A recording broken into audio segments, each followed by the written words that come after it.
విద్యా వ్యవస్థలో విప్లవాత్మక మార్పులు తీసుకువచ్చే దిశగా మంత్రి నారా లోకేష్ ఆస్ట్రేలియా పర్యటనలో పలు అంశాలపై అధ్యయనం చేస్తున్నారు.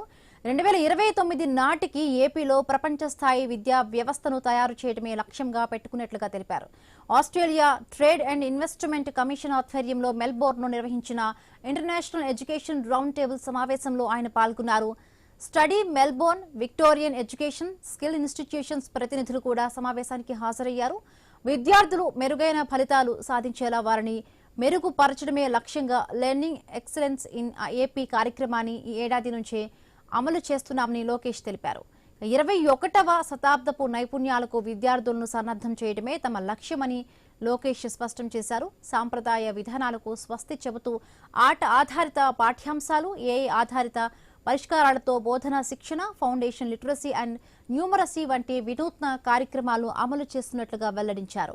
ఏఐ, ఇతర అత్యాధునిక సాంకేతిక పరిజ్ఞానాల ద్వారా విద్యార్థులను టెక్నికల్, లీడర్షిప్, రియల్ లైఫ్ నైపుణ్యాలతో సన్నద్ధం చేయడానికి ఫలితాల ఆధారిత విధానం అమలుకు శ్రీకారం చుట్టామన్నారు.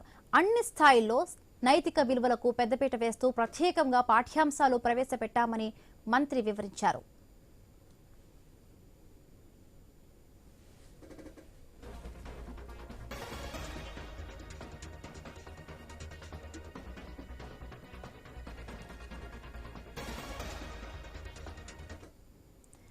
ప్రతి ఏటా 170 దేశాల నుంచి 1.75 లక్షల మందికి అంతర్జాతీయ విద్యార్థులు విద్యాభ్యాసం కోసం విక్టోరియా వస్తున్నారని స్టడీ మెల్బోర్న్ ప్రతినిధులు తెలిపారు.